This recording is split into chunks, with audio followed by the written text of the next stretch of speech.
ఈ వీడియోలోని అంశం యేసయ్య ప్రభువు బోధనలలో మరియు బైబిల్ నుండి పాఠాలలో ఆసక్తి ఉన్నవారి కోసం ఉద్దేశించబడినది. ఇది ప్రతి ఒక్కడి పట్ల ప్రేమతో మరియు గౌరవంతో పంచబడుతున్నది. ఇతర మతస్థుల భావాలను దెబ్బతీయడం లేదా బాధించాలనే ఉద్దేశం లేదు. ప్రతివారిని ఓపెన్ హార్ట్తో వీక్షించమని మరియు పాల్గొనమని ఆహ్వానిస్తున్నాము. Content of this video is intended for those interested in the teachings of Jesus Christ and the lessons from the Bible. It is shared with love and respect for all. ప్రార్థన చేసుకుందాం. మిక్కిలి కనికరం గల మా పరలోక తండ్రి, దయాళుడా, ఆరాధనలో మమ్మల్ని నడిపించింది నీ కృపకై స్తోత్రములు ప్రభువా. జగత్తు పునాది వేయబడ కంటే ముందుగానే ప్రేమ చేత యేసుక్రీస్తు ప్రభువులో నీ దయా సంకల్పమును బట్టి మమ్మల్ని ఏర్పరచుకుంటుని అందుకు మరొకసారి నిన్ను బాగా స్తుతిస్తూ ఉంటున్నాము. బట్టి వారం నీ పిల్లలంగా మమ్మల్ని ప్రత్యేకపరచుకుంటూ నిన్ను కనపరుస్తూ ఉంటున్నాము. చేరి వచ్చిన ప్రతి బిడ్డను బట్టి నిన్ను స్తుతిస్తూ ఉంటున్నాము నాయన. ప్రతి ఒక్కరి హృదయాలలో ఉంటున్న తలంపులను నీ వెలుగుతూ నాయన. బాధ్యతలు గడిగి గృహ దర్శనాలు చేస్తూ ఆయా స్థలాలను వెళుచుంటున్నా నీ పిల్లలను కూడా కనికరించమని, బలపరచమని, ఎవరి బిడ్డలను బలపరచమని, ఆ ప్రకారమైన ఆయన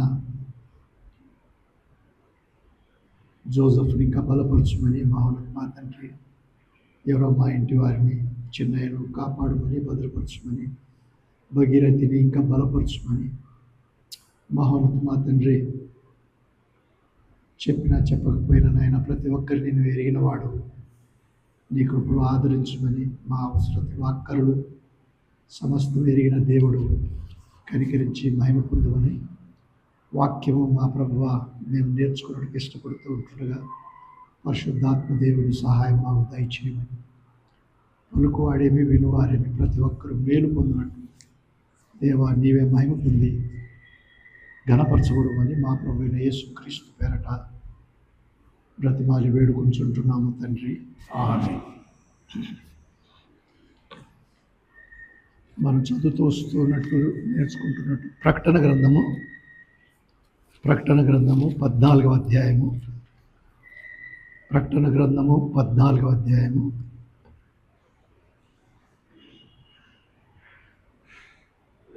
6వ వచనం నుండి చదువుకుందాము. అప్పుడు మరి ఒక దూతను చూచితిని. అతడు భూనివాసులకు అనగా ప్రతి జనమునకును ప్రతి వంశమునకును ఆయా భాషలు మాట్లాడు వారికి ప్రతి ప్రజకును ప్రకటించున్నట్లు నిత్య సువార్త తీసుకొని ఆకాశం మధ్యమున ఎగురుచుండెను. అతడు మీరు దేవునికి భయపడి ఆయనను మహిమపరచుడి, ఆయన తీర్పు తీర్చు గడియ వచ్చెను గనుక ఆకాశమును భూమిని సముద్రమును జలధారలను కలగజేసిన వానికే నమస్కారం చేయుడి అని గొప్ప స్వరముతో చెప్పాను. 8వ వచనం కూడా చదువుకుందాము. వేరొక దూత అనగా 2వ దూత అతని వెంబడి వచ్చి మహోద్రేకంతో కూడిన తన వ్యభిచార మద్యమును సమస్త జనములకు త్రాగించిన ఈ మహాబబులోను కూలిపోయేను అని చెప్పాను. తర్వాత వచనాలు మనము మాటలలో ప్రభు చిత్తమైనట్లు సమయానుకూలంగా మనం చూసుకుందాము. 14వ అధ్యాయం ప్రారంభంలోనే 13వ అధ్యాయాన్ని కొంత కాదు ఎక్కువగా వేరుగా పరిశుద్ధాత్ముడు సూచినప్పుడు 6, 8, 9 అధ్యాయాలలో ఎలాగో శిక్ష, ఆ తర్వాత 12, 13 అధ్యాయాలలో కూడా శిక్ష, ఇదైన తర్వాత 15, 16 అధ్యాయాలలో కూడా ఆఖరు శిక్షలు మనం చూడగలము. లేక వ్రాసి ఉంచబడి కొందరికి తెలిసి ఉండవచ్చును కూడా. దేవుని మహాకృప చేత ఆయన తన ఉగ్రతతో కూడిన జరగబోయే శిక్షను మాత్రమే తెలియపరచుటగాక ఈ దినాలలో చదువుకునే మనకు కూడా ఏదైనా ఒకవేళ మారు మనస్సుకు ఆ సంగతులు మనసుకు తట్టినప్పుడు మేలుకరంగా ఉంటాయా అని కూడా మనం ఆలోచించాలి. కనుక ఎలాగో 7వ అధ్యాయంలో 1,44,000 మంది యూదులను, 11వ అధ్యాయంలో 2 సాక్షులను ప్రభువు ఆ దినాలలో ఎందుకు ఏర్పరచుకుంటాడు మనం విన్నాము. అందుని బట్టి 1,44,000 మందిని బట్టి కొద్దిమంది కాదు, అనేకులు మారు మనసు పొందగలరు అని మనం చూస్తూ వస్తున్నాం. ఇది దేవుని ఏర్పాటు. శిక్షతో ఉంది అనేక మాటలు ఆయన ప్రేమతో చెప్పడం లేదు. ఇప్పుడు ప్రభు ప్రేమతో ఉన్నాడు, ఆయన ప్రేమ అయి ఉన్నాడు. ఆయన ఇక్కడికి వచ్చినప్పుడు కూడా ఎందరో దూషించి హేళన చేసి ఆయనను సిలువ ఎక్కించి ఆయన చంపినారు. కానీ ఆ దినాలలో అలా కాదు. ఆయన ఉగ్రతతో, ఆయన కోపముతో ఆయన రానై ఉన్నాడని మనం అనేక సంగతులు చూస్తాం. 12-13 అధ్యాయాలలో మనం చూసినప్పుడు గత వారం కూడా విన్నాము. ఎలాగూ అపవాది మిఖాయేలుతో పోరాడడం కాక ఎలాగూ ఇశ్రాయేలు వారిని బాధ పెడతాడని, యేసుక్రీస్తు ప్రభును కూడా బాధ పెట్టిన ఆ తర్వాత ఇప్పుడు వెళ్ళినట్టు దేవుని కుడిపార్శ్వమున ఆయన ఆసీనుడై ఉన్నాడనే సంగతి కూడా మనము 12వ అధ్యాయంలో విన్నాము. 13వ అధ్యాయంలో భీకరంగా ఎలాగో క్రూర మృగము, ఆ తర్వాత సముద్రంలో నుండి అబద్ధ ప్రవక్త, వీరు తండ్రి అయిన దేవుడు, క్రీస్తు ప్రభువు, పరిశుద్ధాత్ముడు, త్రిత్వమైన ఏకదేవుని పోలి వీడు కూడా అక్కడ చూచినప్పుడు ఎలాగో ఘట సర్పము, క్రూర మృగము, అబద్ధ ప్రవక్తగా తను తాను కనపరచుకోవడం మాత్రమే కాక, క్రూర మృగము ఎలాగ ఇశ్రాయేలును బాధించడం. మొట్టమొదటిగా 7 సంవత్సరాల శ్రమల కాలం, 3.5 సంవత్సరాలు చక్కటి మాటలతో, చక్కటి తీర్మానాలతో యెరూషలేములో పరిపాలన చేయడం మాత్రం కాక, అక్కడ తను తాను గొప్పవానిగా కనపరుచుకుంటాడు, మాటకారి. అయితే తర్వాత 3.5 సంవత్సరాలు చాలా హింసిస్తాడని 13వ ప్రారంభంలో. ఆ తర్వాత అబద్ధ ప్రవక్తగా వచ్చిన వాడు క్రూర మృగాన్ని మాయమపరిచినట్టుగా చేస్తూ ఉన్నాడు. ఎందుకు? నేడు పరిశుద్ధాత్ముడు చేసే పని వాడు ఆ రోజు చేయాలని చూస్తున్నాడు. ఈరోజు పరిశుద్ధాత్ముడు కేవలము ప్రభు అయిన యేసుక్రీస్తు ప్రభుని ఎత్తి చూపగా తండ్రి అయిన దేవుడు ఎంతగానో సంతోషిస్తూ ఉన్నాడు. ఇది మనం కూడా నేర్చుకోవాలి. ఎలాగో మనము పరిశుద్ధాత్ముడు ప్రేరేపించినట్లుగా సిద్ధపడినప్పుడు యేసుక్రీస్తు ప్రభుని ఎత్తి చూపాలి. నన్నుగా కాదు, మనముగా కాదు. యేసుక్రీస్తు ప్రభు ఎత్తిగా చూచినప్పుడు తండ్రి అయిన దేవుడు సంతోషిస్తాడు. ఇంతవరకు మనం విన్నట్లు అది ఆయన సంకల్పం. నీవు నేను చేసిన ఏ క్రియ కాదు, మన క్రియలను బట్టి కాక అని కూడా విన్నాము. గనుక ఆయన గణపరచబడాలి. అదే ఆరాధన యొక్క ప్రాముఖ్యత. మన చేయు ప్రతి దానిలో ఆయన గణపరచబడాలి. సరే, ఇట్లుండగా వీడేం చేస్తాడు? ఒక ప్రతిమని ఏర్పరుస్తాడని చూచినాము. నేను ఇట్లా చెప్తూ ఉంటేనే టైం దొరికిపోతుంది. ప్రతిమను వాడు ఏర్పరిచినాడు. ఎలాంటి ప్రతిమ? మాటలాడే ప్రతిమ. మనకు లేక నా స్కూల్ దినాలలో అంత అర్థమయ్యేది కాదేమో కానీ ఇప్పుడు తేటగా రోబోటిక్స్ అని చెప్పి ఎన్నో విధాలుగా ప్రభావం చూస్తూ ఉన్నాము. కనుక వాడు ఇంకా ఎంత ప్రభావంతో ఆ అంత్య దినాలలో చేయబోతాడో మనం కొంతైనా ఊహించుకోవచ్చు. ఇంకా మరి క్లుప్తంగా చూసినప్పుడు వ్యాపారం చేయాలంటే, భోజనాలు కొనుక్కోవాలంటే సంఖ్య ఉండాలి. 666వ సంఖ్య చేతుల మీదనైనా నొసళ్ళ మీదనైనా ఉండాలి, లేకపోతే చంపబడతారు. ఈ రోజుల్లో ఎక్కడనో ఒక చోట గుమికూడి ప్రభుత్వం వారి అనుమతి చొప్పుననో వారికి తెలియకనో తెలిసో కూడుకునే దేవుని పిల్లలకు హింస కలగకపోవడం లేదు, జరుగుతూ ఉంది. ఇటువంటి సమయాలు రానై ఉన్నాయి. అది దానియేలు ప్రవచన ప్రకారము 70వ వారము అని విన్నాము. 7 సంవత్సరాలు, 69 వారాలు అయిపోయినాయి. అవన్నీ పాత నిబంధన దినాలలో లేక క్రీస్తు ప్రభు రావడము ఆ దినాల వరకు మనం చూసినాము. క్రీస్తు ప్రభు ఎలాగో ఆయన తూర్పు ద్వారం ప్రవేశించినప్పుడు యెరూషలేములో ఆ లెక్క పూర్తి అయింది. తర్వాత ప్రభు సిలువ వేయబడము, ఇక ఆయన పొడిగించినాడు మన కొరకు. మనము కూడా ఆయన ఏర్పాటులో, ఆయన నిత్యరాజ్యంలో ఉండాలని 70వ వారం ప్రారంభం కాలేదు, ఇక 7 సంవత్సరాల శ్రమలు ప్రారంభం కాలేదు. కనుక ఇప్పుడే మనము, ఇది సమయం, మిక్కిలి అనుకూలమైన సమయం. ఇంకా ఎవరమైనా ఆలోచన చేస్తూ ఉన్నామా, నిర్లక్ష్యంగా ఉన్నామా, అరే ఈ భూమియే బాగా ఉన్నట్టుగా ఉన్నదంటే పొరపడవద్దు. సమయం చాలా సంకుచితంగా ఉంది. గనుక యేసు ప్రభు అని నోటితో ఒప్పుకోవడము, మృతులలో నుండి దేవుడు ఆయనను లేపినాడని హృదయమందు విశ్వసించడము రక్షణకు ప్రాముఖ్యమైన మెట్లు. అవి లేకుండా మనం దేవుని పిల్లలము కాజాలము. ఇవి చావకంటే ముందు ఒప్పుకోవాల్సింది. చచ్చిన తర్వాత ఈ దినాలలో నేను ఉంటానంటే నమ్మకం లేదు. క్రీస్తు ప్రభు వచ్చినప్పుడు మిగిలిన వారి సంగతి వేరు, మనం ఇప్పుడు ఉండగా సంగతి వేరు. ఇది మన మనసు ఇట్లుండగా సరే. 14వ అధ్యాయానికి వచ్చినప్పుడు దేవుడు మరలా అక్కడ చూస్తున్నాం. మరియు నేను చూడగా అని చూచి గొర్రెపిల్ల సంగతి విన్నాను. ఈ గొర్రెపిల్ల ఇక్కడ ఆలోచన చేసినప్పుడు కొదమ సింహంగా ఎందుకు గనపరచుకోలేదు ప్రభు? రెండవసారి వచ్చేప్పుడు మనం అంతా విన్నాము, ఎట్లా వస్తాడని విన్నాము, కోదమ సింహముగా, యూదా గోత్రపు సింహము ఆయన. అయితే తను ఎలా కనపరుచుకుంటున్నాడు? గొర్రె పిల్లగానే కనపరుచుకున్నాడు. 5వ అధ్యాయంలో చూసినాము, 6వ అధ్యాయంలో చూసినాము, 7వ అధ్యాయంలో చూసినాము. గొర్రెపిల్ల, వధింపబడిన గొర్రెపిల్ల, ముక్కలు చేయబడిన గొర్రెపిల్ల. అసలు చెప్పాలంటే లేవియ కాండములు ఎలాగో భాగాలుగా తెగవేయబడి అగ్నిలో కాల్చబడినట్లుగా అయినా ఆయన ఆరాధింపబడిన గొర్రెపిల్లగా కూడా మనం చూచినాము. భయంకరుడుగా కూడా 6వ అధ్యాయంలో ప్రారంభించడం, లేక 8వ అధ్యాయంలో చూడగలం.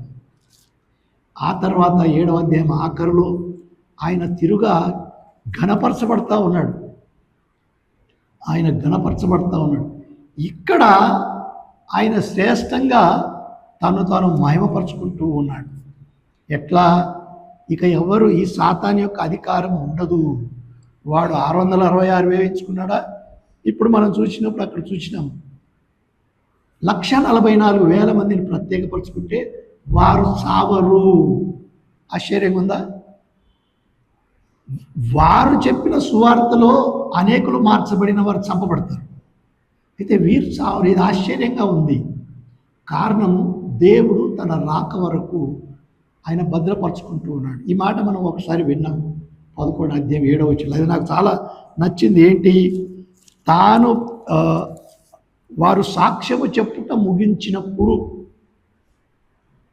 ఎప్పుడు దేవుడు పిలుచుకుంటాడనే సంతోషము, లేక ఇది విసుక్కొని ఏలియాకు టైం ఇచ్చినాడు, అరే ఏలియా నువ్వు అనుకుంటున్నావు, కానీ అరే బేటా ఇంకా టైం ఉందిరా నాయన.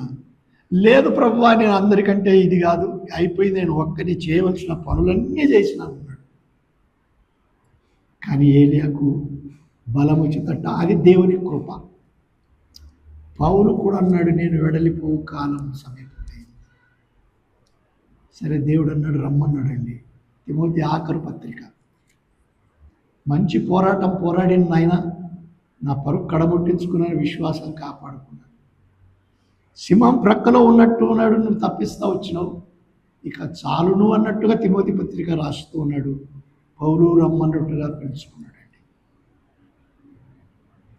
స్టెఫను కూడా భయపడకుండా సాక్ష్యం ఇచ్చినాడు. అన్ని ఇంకా అసలు పూర్తిగా చెప్పనివ్వలేదండి ఆయన. ముష్కరులారా అని చెప్పబోతూ ఉన్నాడు, ఖండిస్తూ ఉన్నాడు. ఆ బిడ్డ ఇంకా చెప్పకముందే రాళ్ళెత్తి కొట్టేసినారండి. అయితే దేవుడు రమ్మంటున్నాడండి, దేవుడు రమ్మంటున్నాడు. కనుక ఈ దేవుని ఏర్పాట్లు చూస్తే 1,44,000 మందిలో ఒక ఆధిక్యతను మనం చూడగలము. ఏ ఆధిక్యత?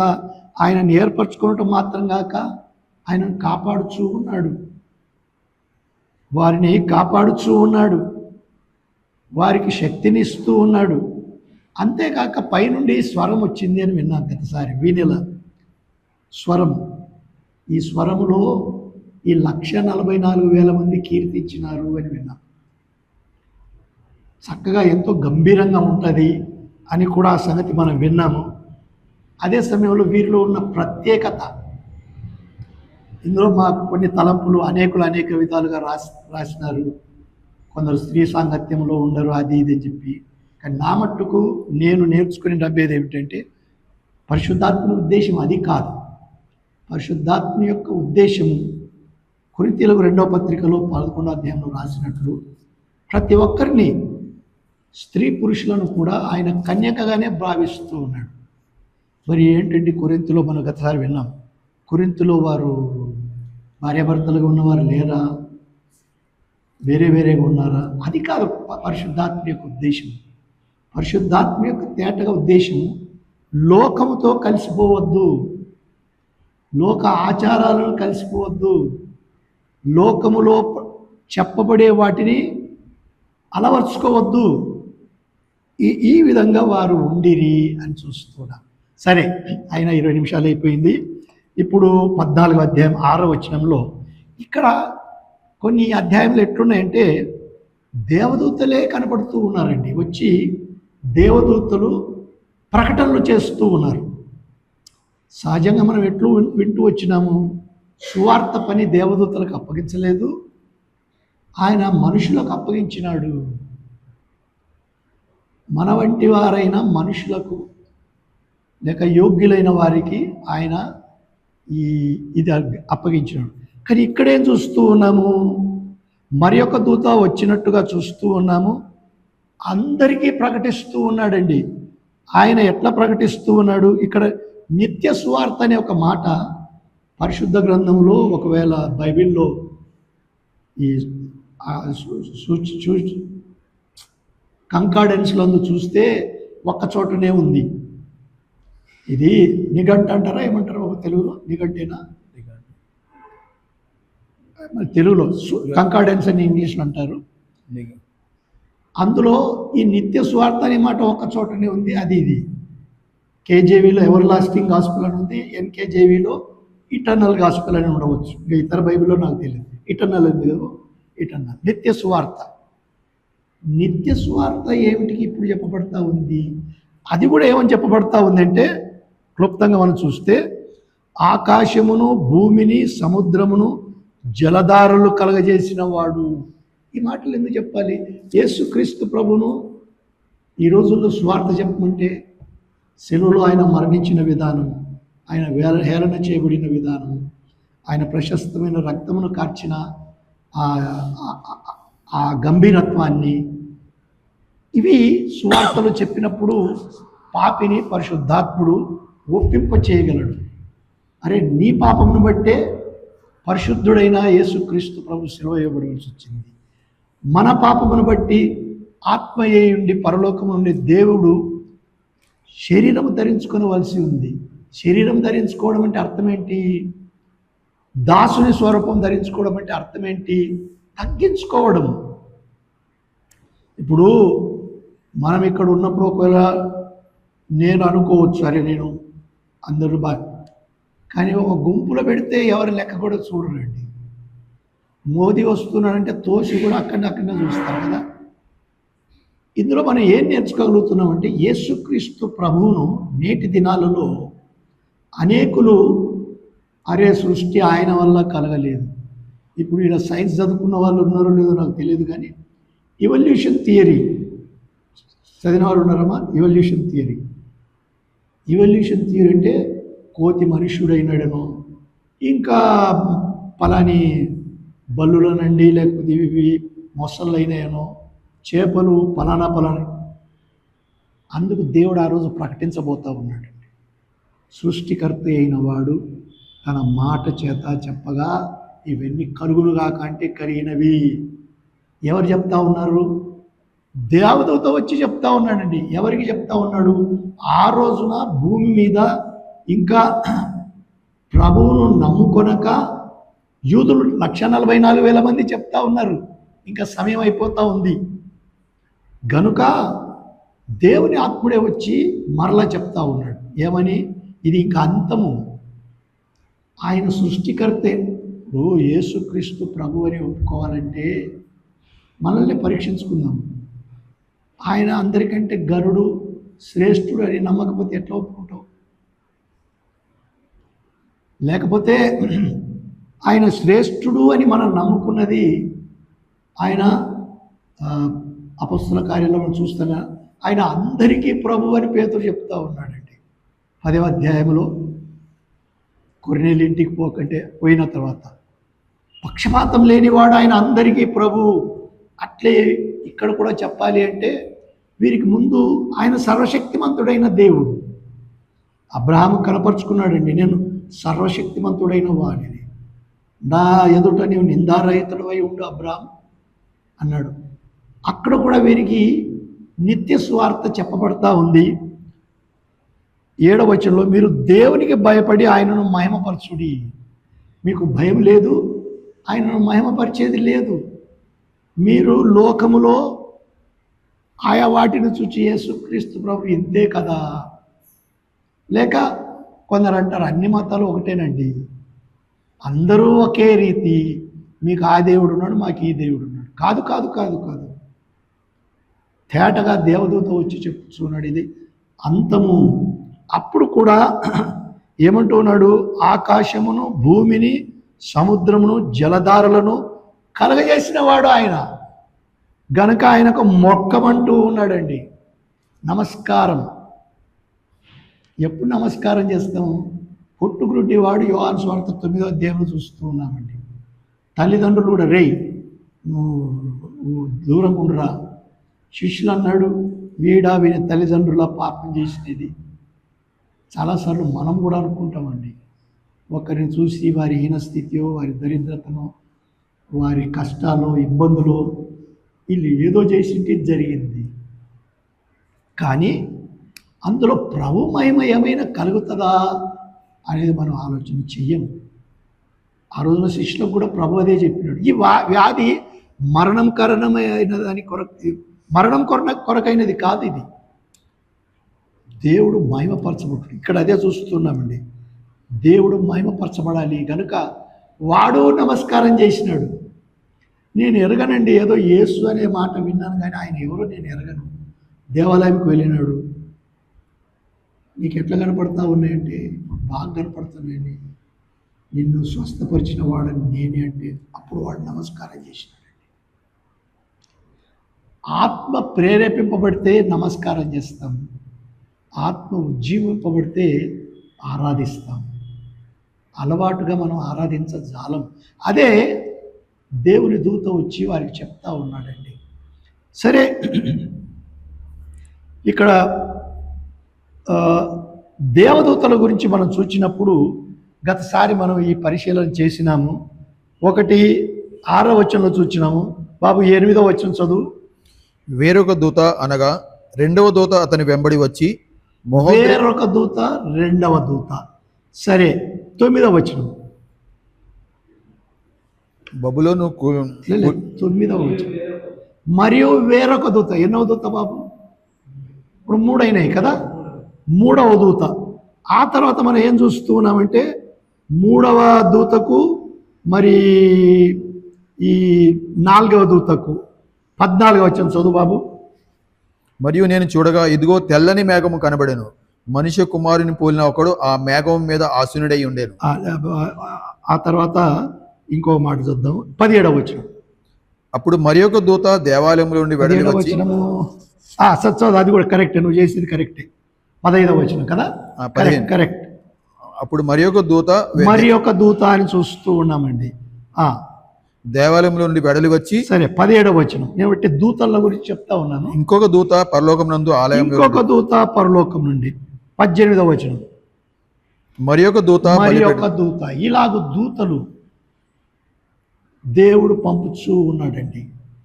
దేవుని కుమారునిగా 14 నుంచి 16 వచనాలలో కనపరుచుకుంటూ ఉన్నాడు దేవుడు. ఎక్కడ ఉన్నాడు? పరలోకంలో ఉన్నాడు. ఎక్కడికి పంపుతా ఉన్నాడు?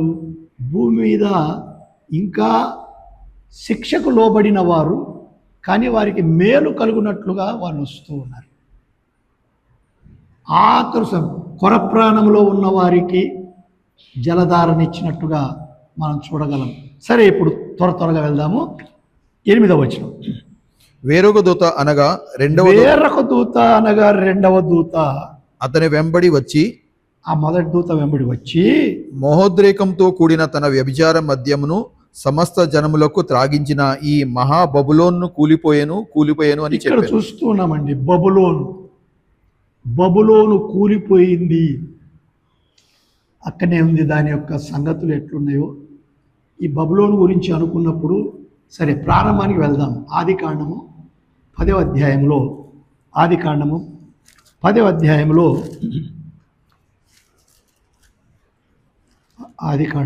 అధ్యాయంలో చెప్తాను వచనము.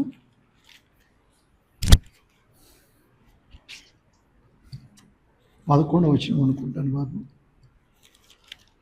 నిమ్రోద్ అనే పేరు కనపడిందా? 8వ వచనం. 8వ వచనం. కూషు నిమ్రోదును కనెను. అతడు భూమి మీద పరాక్రమశాలి అయి ఉండుటకు, వాడు పరాక్రమశాలి. అతడు యెహోవా ఎదుట పరాక్రమం గల వేటగాడు కాబట్టి యెహోవా ఎదుట పరాక్రమం గల వేటగాడైన నిమ్రోదు వలె అను లోకోక్తి కలదు. షినారు దేశములోని బాబేలు ఎరకు అక్కదు కల్నే అను పట్టణములు అతని రాజ్యమునకు మొదలు. ఈ బాబేలు బబులోను అక్కడి నుండి ప్రారంభమై 11వ అధ్యాయంలో కూడా మనం చూస్తాం దీని సంగతి, ఎలాగ వారు గోపురం కట్టుకున్నారో. అంతేకాదు, ఇలాగ వీరు కట్టుకొని కేవలము దేవునికి విరోధమైన కార్యాలు ఒకటి ఇక్కడ మనము వినగలము. అనేకుల తాత్పర్యాలను బట్టి నేను కూడా చెప్తా ఉన్నాను. ఇప్పుడు లోకంలో ఎలా ఉందంటే క్రైస్తవత్వం అనేది ఒక్కటిగా లేరు. మనమే మంచివారమా చెప్పజాలి. ఎన్నో గుంపులుగా ఉన్నారు. వారిలో ఎవరు మంచివారు దేవుడే చెప్పగలరు. కానీ అందరము మేము మంచివారము అనుకుంటూ ఉన్నారు. ఆ రోజున తేలుతుందండి ఎవరు ఆయనకి ఇష్టలైన వారు, ఎవరు బబులోనును పోలి ఉన్నారు. ఒక మాట చెప్దాం చూడండి. యెషయా గ్రంథం 29వ అధ్యాయము. యెషయా గ్రంథము 21వ అధ్యాయం, క్షమించండి, 21వ అధ్యాయము 9వ వచనంలో ఇదిగో జతలుగా రౌతుల దండు వచ్చుచున్నది అని చెప్పాను. బబులోను కూలెను అని చెప్తూ ఉన్నాడండి అక్కడ. అవే మాటలు అంతములో, అంటే ఆయన కూడా చెప్తా ఉన్నాడు అంత్య దినాలలో ఏం జరుగుతుంది అని. ఇంకా చదువు బాబు. దాని దేవతల విగ్రహములన్నింటినీ ఆయన నేలను పడవేసి ఉన్నాడు. అంటే విగ్రహారాధికులు ఉన్నారని అర్థం కదా. విగ్రహారాధన ఏషియా దినాలలో కూడా ఎవరు చేస్తూ ఉన్నారు విగ్రహారాధన? లోకస్తుల ఇశ్రాయేలీలు దేవుని పిల్లలు. అందుకే కొలసైలకు రాసిన పౌలు కూడా హెచ్చరిస్తున్నాడు, ఏది విగ్రహం కాగలదు, మీరు దేన్ని ఆరాధిస్తున్నారు, మీ గురి ఎక్కడ ఉంది, ఇవన్నీ మనకు హెచ్చరికలుగా ఉన్నాయి. సరే, అలాంటి బబులోను కూలిపోతుంది. ఇంకా ఇర్మియా మంచి మాటలు రాసినాడండి. 50వ అధ్యాయము, ఇర్మియా గ్రంథంలో 50వ అధ్యాయము 38 చదువు బాబు. 38. నీళ్లకు ఎద్దడి తగులును, అవి ఇంకిపోవును, అది చెక్కబడిన విగ్రహములు గల దేశము. ఏంటి బాబు? అవి చెక్కబడిన విగ్రహములు గల దేశము. జనులు భీకర ప్రతిమలను బట్టి పిచ్చి చేష్టలు చేదురు. అందుచేతను అడవి పిల్లలను నక్కలను అక్కడ నివసించును, నిప్పుకోళ్లను దానిలో నివాసం చేయును. ఇక మీదట అది ఎన్నడూను నివాసస్థలము కాకపోవును, తరతరములు దానిలో ఎవరును కాపురం ఉండరు. యెహోవాకు ఇదే సొదొమను గొమొర్రాను వాటి సమీప పట్టణములను దేవుడు నాశనం చేసినప్పుడు జరిగిన రీతిగా ఎవడును అక్కడ కాపురం ఉండకపోవును. చాలు బాబు, మొదటి వచనం చదువు ఒక మాట. మొదటి వచనం 50వ అధ్యాయమే మొదటి వచనం. బబులోను గూర్చి కల్దీయుల దేశమును గూర్చి ప్రవక్తైన ఇర్మియా ద్వారా యెహోవా సెలవిచ్చిన వాక్కు. ఇప్పుడు మనం చదివిన మాటలు బబులోనును గూర్చి ప్రవచింపబడిన మాటలు. ఇక్కడ అదే మాట నెరవేర్పవుతుందని దేవదూత చెప్తూ ఉన్నాడండి మిగిలిన వారికి. అరే బుద్ధి తెచ్చుకోండి, నిజమైన దేవునికి నమస్కారం చేయుడి. నేను అనుకుంటున్నాను కొందరు మారుతారు, కొందరు మారకపోవచ్చు. కొందరు మారిన వారు చంపబడతారు. కొందరు ఎట్లున్నారంటే, అరే మాకు ఈ క్రీస్తు విరోధి ఇట్లా అంతా చెప్పి కావలసిన రీతిగా మాకు అన్నం దొరుకుతూ ఉంది, మరి ఏం చేయాలి, మేము ఏది చేయాలా, దానికి వద్దాం మనం. సరే, ఇట్లా కూలిపోయింది అని మనం వింటూ ఉన్నామండి. సరే, ఆ తర్వాత 9వ వచనానికి వెళ్దాం. మరియు వేరొక దూత అనగా 3వ దూత వీరి వెంట ఇప్పుడు ఇద్దరు దూతల వెంట వచ్చి గొప్ప స్వరంతో ఇలాగూ చెప్పాడు. ఇక్కడ అంతా గొప్ప స్వరంతోనే వింటూ ఉన్నామండి. ఈ క్రూర మృగమునకు గాని దాని ప్రతిమకు గాని ఇక్కడ హెచ్చరిక చూడండి. ఈ క్రూర మృగముకు గాని, ఏ క్రూర మృగము 13వ అధ్యాయంలో చూసినాం మనం. వాడు తీవ్రంగా ఉంటాడండి. ఈ క్రూర మృగముకు గాని దాని ప్రతిమకు గాని ఎవడైనా నమస్కారం చేసి ఏం చేస్తారు?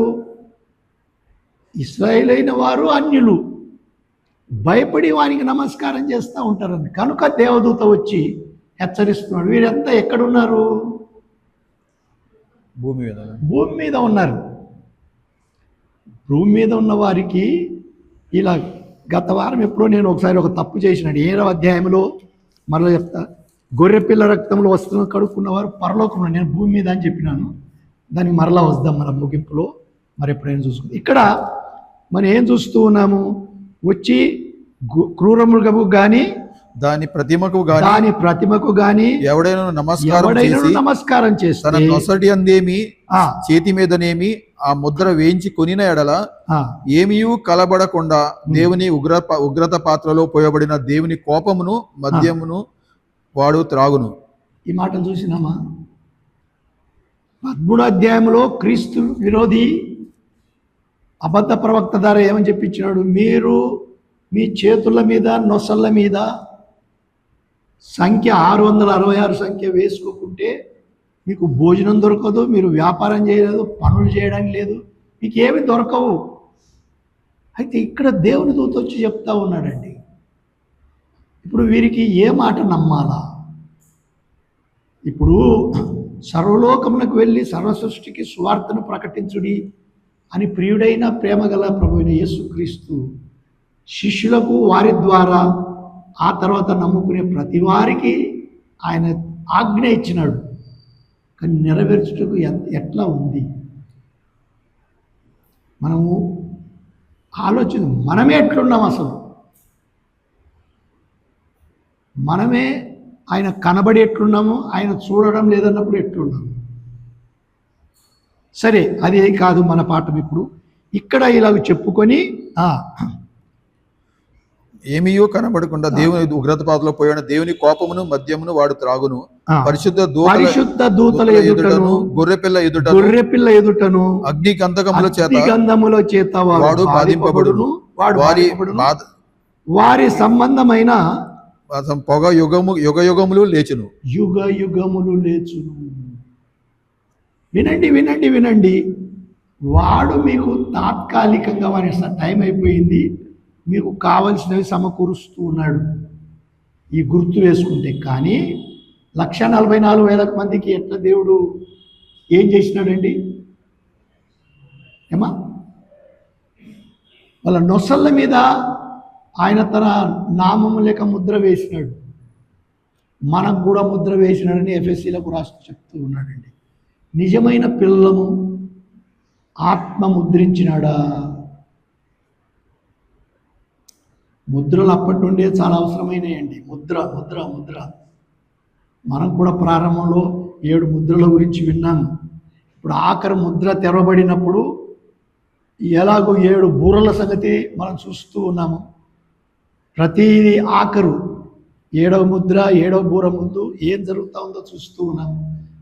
ఆ తర్వాత 16వ అధ్యాయంలో 7 ఉగ్రత పాత్రలు ఒకటేసారి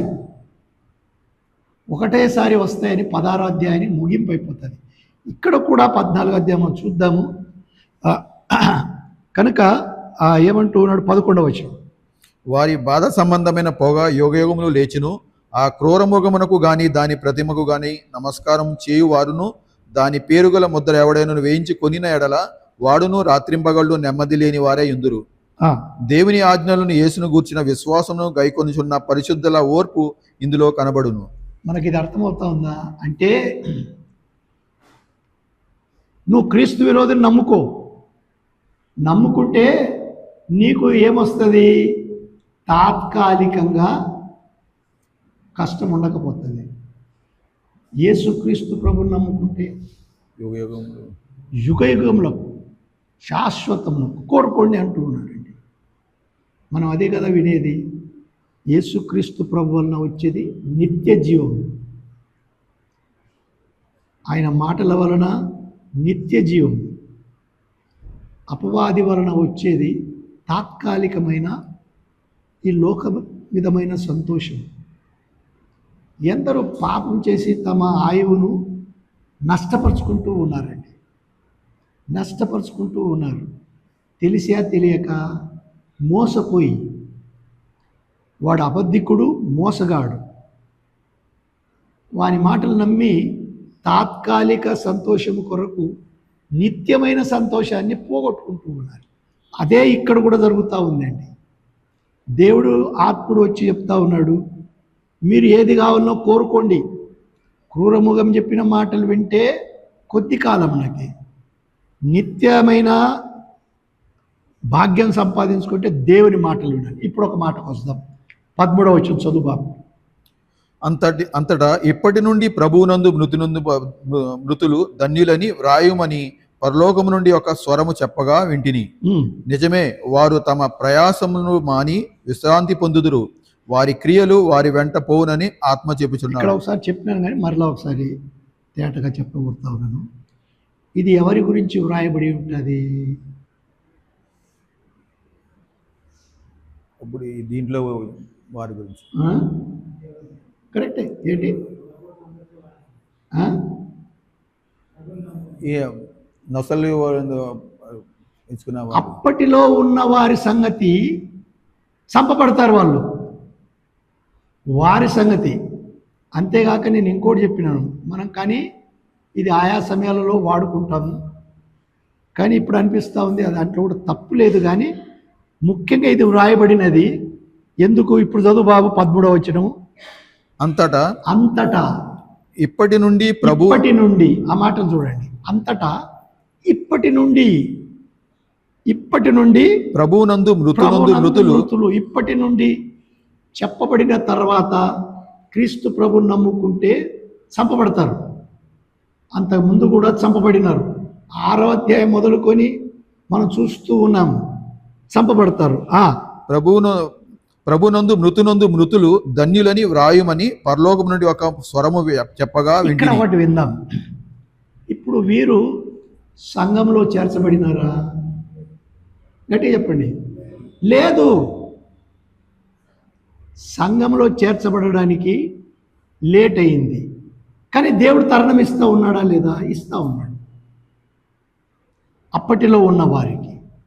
అదే సమయంలో ఆయన ఆకాశానికి వచ్చేటప్పుడు వీరు చేరడానికి కూడా చాలా త్వరగా ఉంది. అక్కడ కూడా చేరడానికి లేదు.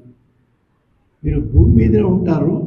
అందుకు దేవుడేమో వారికి నెమ్మది అయిన మాట చెప్తా ఉన్నాడంటే చదువు బాబు. అంతటా ఇప్పటి నుండి ప్రభునందు మృతులు ధన్యులని వ్రాయమని పరలోకం నుండి ఒక స్వరము చెప్పగా వింటిని. నిజమే, వారు తమ ప్రయాసములు మాని విశ్రాంతి పొందుదురు. వారి విరోధి బాధ పెట్టినాడు, ఫలాని వారు వచ్చి మనం చంపేసినారు. ఇలాంటి క్రియలు దొరుకుతాయి. ఇవన్నీ ప్రయాసాలే. ఏ ప్రయాస? 1,44,000 మందికి ఏం జరగడం లేదు. కానీ తక్కిన వారు చంపబడతా ఉన్నారు. వారి క్రియలు వారి వెంట పోవునని ఆత్మ వారు చెప్పుచున్నాడు. చేసిన మంచి క్రియలు వారి వెంట పోవును. మరియు నేను చూడగా ఇదిగో తెల్లని బాబా ఇక్కడ ఒక మాట ఏమంటే విశ్రాంతి అన్నప్పుడు నెమ్మది. 2 ఉదాహరణలు మనం చూద్దాము. ఎందుకంటే మరలా ఎక్కడికైనా వెళ్ళి పలానా ఆయన ఇట్లా చెప్పినాడు, ఇది మనం చెప్పకూడదంట, అట్లని కాదు నా ఉద్దేశము.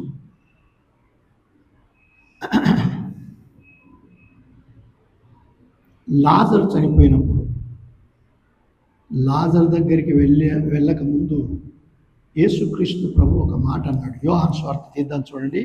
యోహాను స్వార్త 11వ అధ్యాయము ముందు 4వ వచనం చదువుదాం. శిష్యులతో కలిసి ఆయన ఇంకా అక్కడనే 2 దినాలు ఉందామా అన్నట్లు ఉన్నాడు. బేతనీయకు పోవడం లేదు. యేసు అది విని, ఈ వ్యాధి మరణం కొరకు వచ్చినది కాదు, ఇది వ్యాధి మరణం కొరకు వచ్చినది కాదు గాని దేవుని శిష్యులకు అనిపిస్తా ఉంది, అరే ఇది మరణం కాడని చెప్తా ఉన్నాడు. సరే మరి పర్వాలేదు, ఆయనకు తెలుసు కదా, ముందే చెప్తా ఉన్నాడు. అక్కడికి పోయినాక లాజరు చనిపోయినట్టు వాళ్ళకి ఎట్లుంటుంది, అరే ఏమిటయ్యా నువ్వు మెస్సియవ్ అనుకుంటుమి, నువ్వు మాకు ఒక పెద్ద ఇదిగా ఇస్తే ఏమని, ఇది వ్యాధి మరణం కొరకైనది కాదు, చచ్చిపోయినాడు, మరి ఏం చేద్దాం. 11వ వచనం. ఆయన ఈ మాటలు చెప్పిన తర్వాత మన స్నేహితుడైన లాజరు నిద్రించుచున్నాడు. మరలా చెప్తా ఉన్నాడండి, మన స్నేహితుడైన లాజరు నిద్రించుచు ఉన్నాడు. విశ్రాంతి, నిద్ర, ఇవి 2 ఒకటిగా మనకు కనపడతా ఉన్నాయండి. అప్పటి వారికి చెప్పబడిన మాటలు ఇవి. కానీ ఇక్కడ కూడా యేసుక్రీస్తు ప్రభు వాడుతూ ఉన్నాడు. ఏమని? లాజరు నిద్రిస్తూ ఉన్నాడు. ఇంకొకరిని గురించి కూడా చూద్దాం. యాయిరు కుమార్తెను గురించి లూకా సువార్తలో 8వ అధ్యాయము. యాయిరు సమాజ మందిరపు అధికారి, యూదుల సమాజ మందిరానికి అధికారి, అన్నీ ఎరిగినవాడు. చదువు బాబు. 52వ వచనం.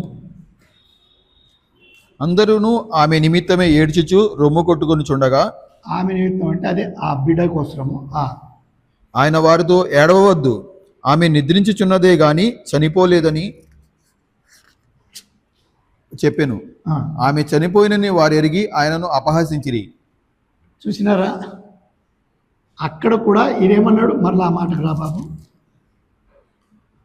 అందరూ ఆమె నిమిత్తం ఏడ్చుచు రొమ్ము కొట్టుకుచుండగా ఆయన వారితో ఏడవవద్దు, ఆమె నిద్రించుచున్నదే గాని చనిపోలేదు. నిద్రించుచు ఉన్నది. మనకు పెద్ద ఆదరణ ఈ మాటలు కొన్నిసార్లు. కనుక నేను అనుకున్నా, సరే యేసుప్రభువే ఆదరించేవాడు. ఇప్పుడు ఆ దినాల్లో వారు అప్పటికప్పుడు లేపబడినారు, మరలా చనిపోయినారు. అది పునరుత్థానం కాదు, ఆ శరీరాలను లేపబడినాయి. మనకు రాబోయేది చనిపోయిన తర్వాత మహిమగల దేహంతో మనం లేపబడతాం. అది పునరుత్థానం. పునరుత్థానంలో తప్పక లేపబడతాము. అంతవరకు నిద్ర, ఎలాంటి నిద్ర, ఆ విషయాలు మరలా ఎప్పుడైనా మనం చూద్దాము. చదువు బాబు. నిద్ర. ఆమె ఏడవద్దు, ఆమె నిద్రించినది కానీ చనిపోలేదని చెప్పాను. ఆమె చనిపోయినని వారు ఎరిగి ఆయనను అపహసించిరి. అయితే ఆయన ఆమె చేయి పట్టుకుని చిన్నదానా లెమ్మని చెప్పాను. ఆమె పట్టుకొని చిన్నదానా లెమ్మని చెప్పాను. ఆమె ప్రాణము తిరిగి వచ్చెను గనుక వెంటనే ఆమె లేచెను. చూచినారా? ఇక్కడ కూడా నిద్రలో ఉన్నవారు లేచిరి, విశ్రాంతిలో ఉన్న, ఒకవేళ లాజరు 4 దినాప్పటికి కుళ్ళు పట్ట ప్రారంభించి ఉండవచ్చునో ఏమో, లేపబడతా ఉన్నారు.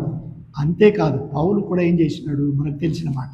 తెస్సలోనికైలకు రాసిన మొదటి పత్రిక 4వ అధ్యాయము 13వ వచనం నుంచి చదువు బాబు.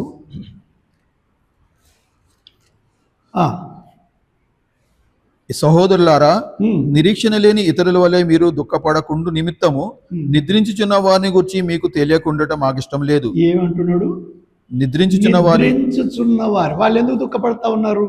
అయ్యో మా పలాని వారు చనిపోయేది అంటే ఈయనేమంటున్నాడు? వాళ్ళు నిద్రిస్తూ ఉన్నారు గనుక మీరు నిద్రించుచున్న వారిని గురించి మీకు ఇతరుల వలె మీరు దుఃఖపడకు నిమిత్తము నిద్రించుచున్న వారిని గురించి మీకు తెలియకుండా మాకు ఇష్టం లేదు.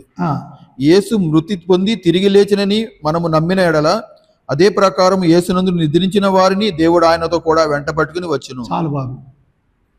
ఈ సంబంధంగా చూస్తే అవి ముందు జరుగుతాయని చూస్తూ ఉన్నాము కనుక ఇక్కడ కానీ అది క్రీస్తునందు మృతులై సంఘం ఎత్తబడ కంటే ముందు జరగబోయే సంగతి గురించి రాస్తున్నాడు గనుక 16వ వచనంలో అందు ఇదిగో ఆర్భాటముతోనూ మహాపూరతోనూ దేవుని శబ్దముతోనూ పరలోకం నుండి ప్రభు దిగి వస్తాడు అనే ఒక వాగ్దానం అక్కడ చూస్తున్నాం. ఇక్కడి వాగ్దానము ఆ దినాలలో ఉండేవారు చంపబడినప్పుడు మీరు ధన్యులు అంటూ ఉన్నాడు. ఈ ధన్యులు అన్నప్పుడు ఒక మాట జ్ఞాపకం వచ్చిందా? సామ్యులు వివరిస్తూ ఉన్నాడు కదా, దుఃఖపడేవారు సజీవులైన వారు ధన్యులు, సజీవులైన వారు ధన్యులు.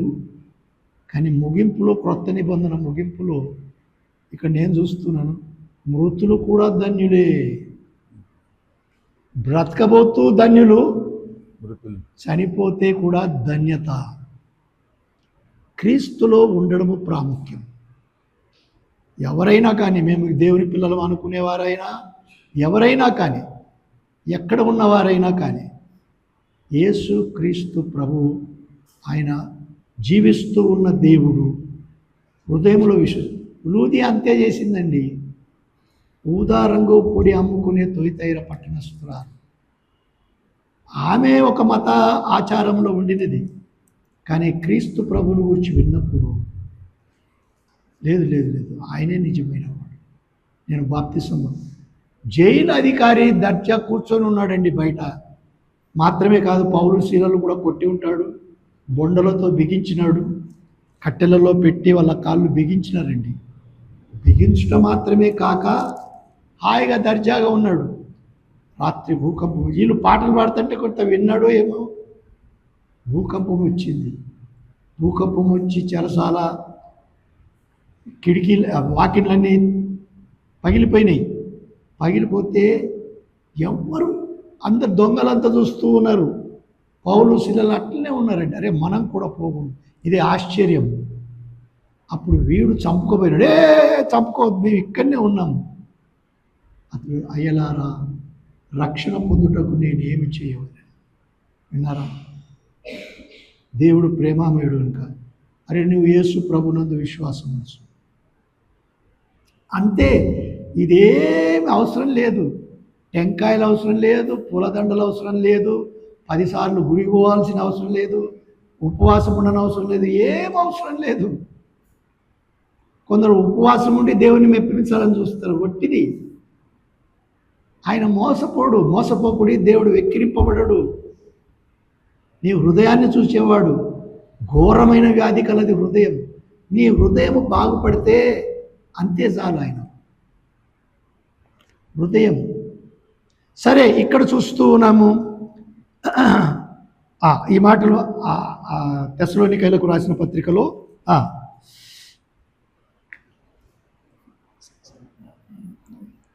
14 వచ్చిన చదివినాము బాబు. 14 చదువు. యేసు మృతి పొంది తిరిగి లేచని మనం నమ్మినడల అదే ప్రకారం యేసునందు నిద్రించిన వారిని దేవుడు ఆయనతో కూడా వెంటబట్టుకుని వచ్చును.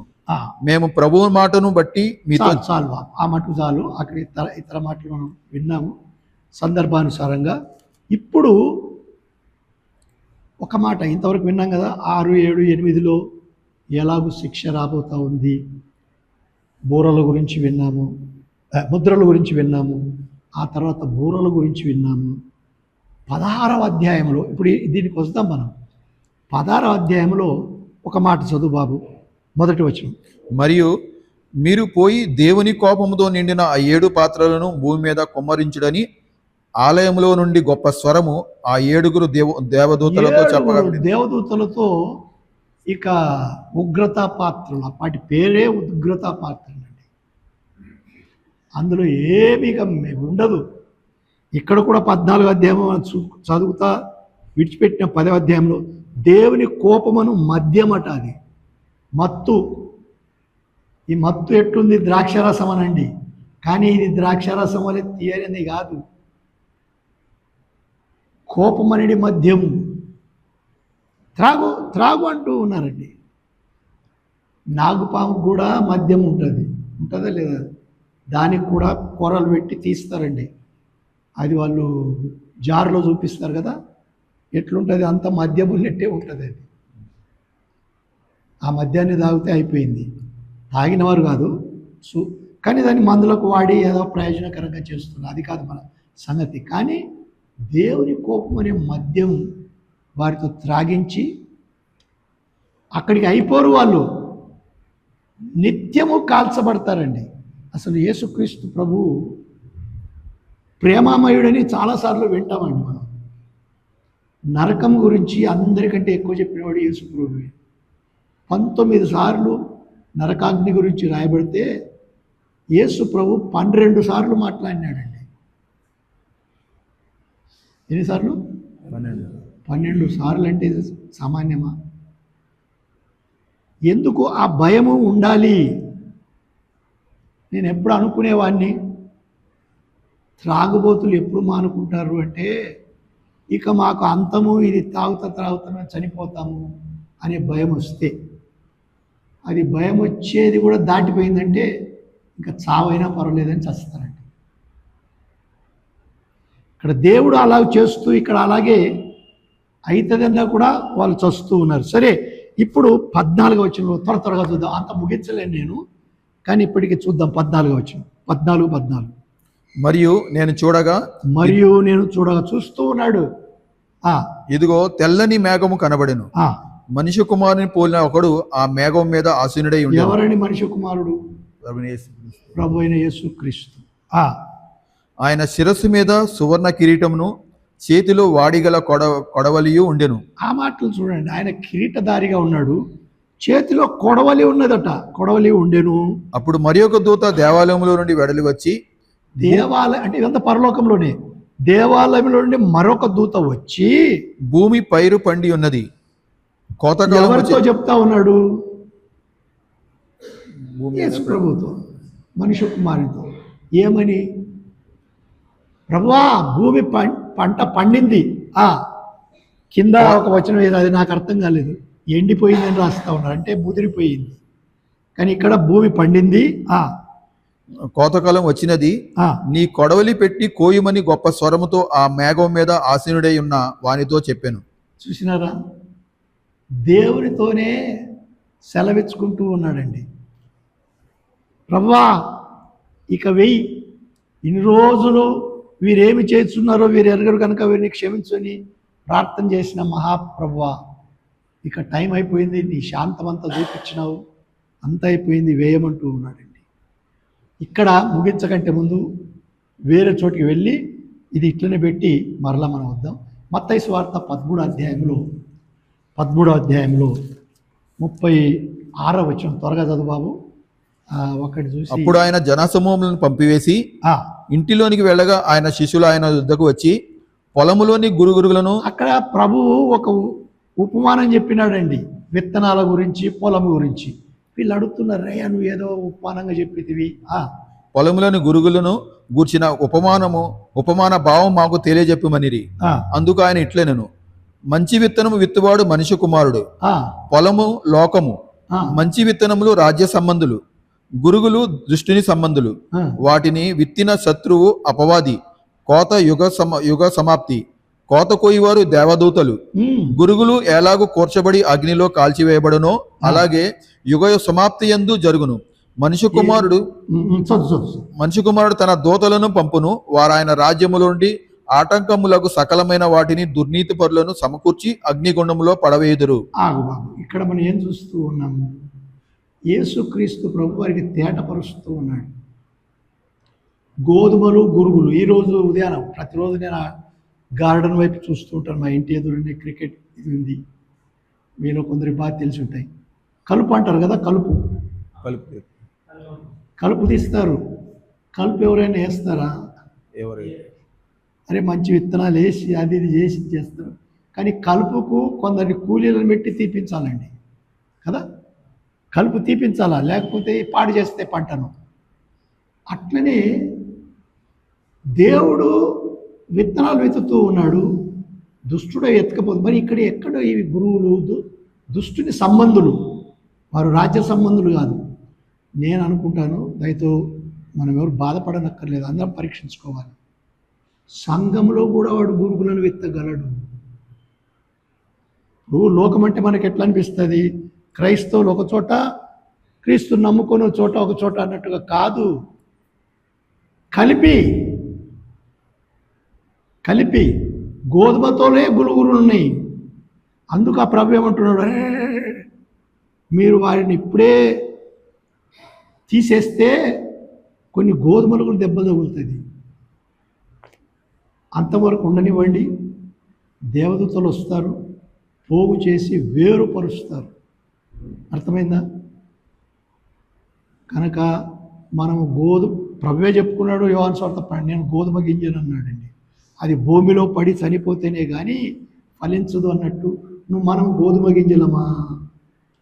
గురుకులమైతే రాజ్య సంబంధులం కాము, దుష్టుని సంబంధులము. యేసు ప్రభు యూదులతో అన్నాడు, మీ తండ్రి అపవాది,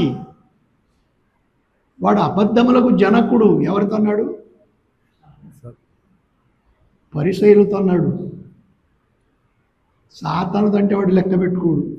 నువ్వు అంటే ఏమి, అనకపోతే ఏమి, మొదటి నుంచి నేను నీకు విరోధిని. పరిసయ్యులు మేము దేవుని పిల్లలం అనుకుంటూ ఉన్నారు. వారితో అంటాడు, అరే దేవుడు అబ్రామునకు రాళ్ల వలన సంతానం చేయగలడు. 8:44లో మీరు అపవాది సంబంధులు, మీరు దుష్టుని సంబంధులు, జాగ్రత్త. మనం ఆ రోజున ప్రభువా మేము బేతేలుకి ఎన్నిసార్లు పోలేదు, నేను మిమ్మల్ని ఎరగను, మీరు గురుగులు. అదే ఇక్కడ చూస్తూ ఉన్నాము, ప్రభువా ఇక కొడవలి వేయమంటూ ఉన్నాడు. అప్పటికి సంఘం లేదు, సంఘంలో ఉన్నవారు ఎత్తబడినారు శ్రేష్ఠులు, మిగిలిపోయిన వారు చనిపోయి ఉంటే వారు 1000 ఏళ్ల కాలం వరకు దుష్టులైతే, ఎక్కడ నువ్వు శిబిరిలో కానీ ఒక పెద్ద రాజభవనంలో కానీ ఎక్కడ ఉంచినా క్రీస్తు ప్రభు నమ్మకపోతే 1000 ఏళ్ల అయ్యే వరకు కూడా ఉండాలి. ఆ తర్వాత తీర్పు కొరకు నిలబడాలి. ఇక్కడ కొడవలు వేసినప్పుడు ఆ దినాలలో ఉండేవారిని ఆయన అప్పటికప్పుడు ఇది చేస్తూ ఉన్నాడండి. వెంటనే మత్తయి సువార్త 13:47 కూడా చదివేస్తాము. మత్తయి సువార్త 13:47. మరియు పరలోక రాజ్యము సముద్రములో వేయబడిన నానా విధములైన చేపలను పట్టిన వలను పోలి ఉన్నది. అది నిండినప్పుడు దానికి దరికి లాగి కూర్చుండి మంచి వాటిని గంపలలో చేర్చి చెడ్డ వాటిని బయట పారవేయుదురు. అలాగే యుగ సమాప్తి యందు జరుగును. దేవదూతలు వచ్చి నీతిమంతులలో నుండి దుష్టులను వేరుపరిచి వీరిని గుండంలో పడవేయుదురు. ఎలాంటి చక్కటి ఉపమానాలు ఇస్తున్నాడు చూడండి. ఒకడు బెస్తవాడు,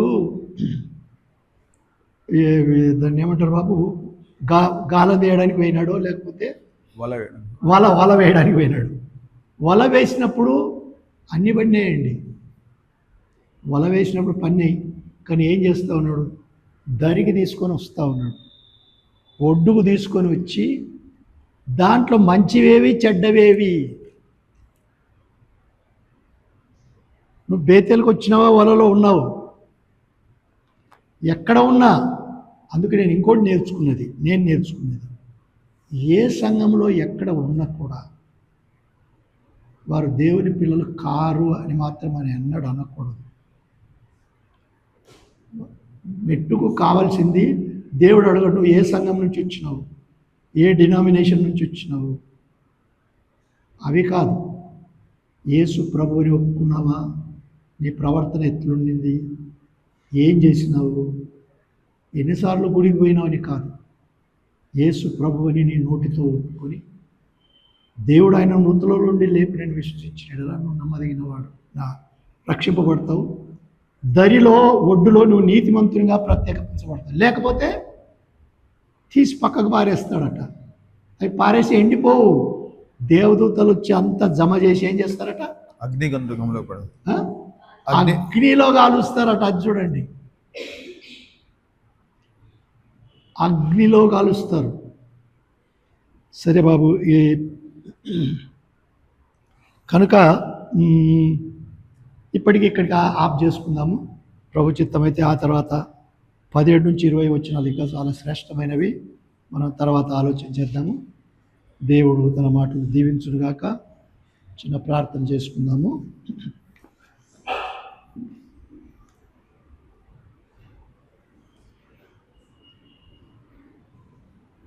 కృపామయుడైన మా పరలోకపు తండ్రి, నీకు స్తోత్రములు చెల్లిస్తున్నాను. ఈ మధ్యాహ్న కాలమందు నీ మాటలు వినగలిగింది. అంత్య దినాలలో సంఘం ఎత్తబడిన తర్వాత 7 సంవత్సరాల శ్రమల కాలంలో, ప్రాముఖ్యంగా మహాశ్రమల కాలము 3.5 సంవత్సరాలు జరగనై ఉంటున్న వాటిని యోహాను కనపరిచి భద్రపరిచి బుద్ధి కలుగునట్లుగా మాకును ఉంచినందుకు నేను స్తుతిస్తూ ఉంటున్నాను. అర్థం చేసుకోగలిగినట్లు మాకు సారికి నేర్పించమని వేడుకొంచు ఉంటున్నాము. ఆయన బుద్ధి చాలిన వారం కాము, జ్ఞానం చాలిన వారం కాము. సహాయం చేయము నాయన. చేరువచ్చిన ప్రతి ఒక్కరిని ఆదరించమని, ఎలాగైనా నీ సన్నిధికి చేరుకోగలిగినట్టు అనుకూలపరిచి భయం పొందమని, మరొకసారి ఇబ్బందులలో ఉన్న వారిని కాపాడమని, నీ చిత్తమైతే మరలా మేము కలుసుకున్నట్లు అనుకూలపరచమని, నీ రాకడ కొరకు ఏదో చూడనట్లుగా నడిపించమని మా ప్రభువు ప్రియరక్షకుడైన యేసుక్రీస్తు ప్రభు పేరట వేడుకొంచుంటున్నాము తండ్రి. ఆమేన్.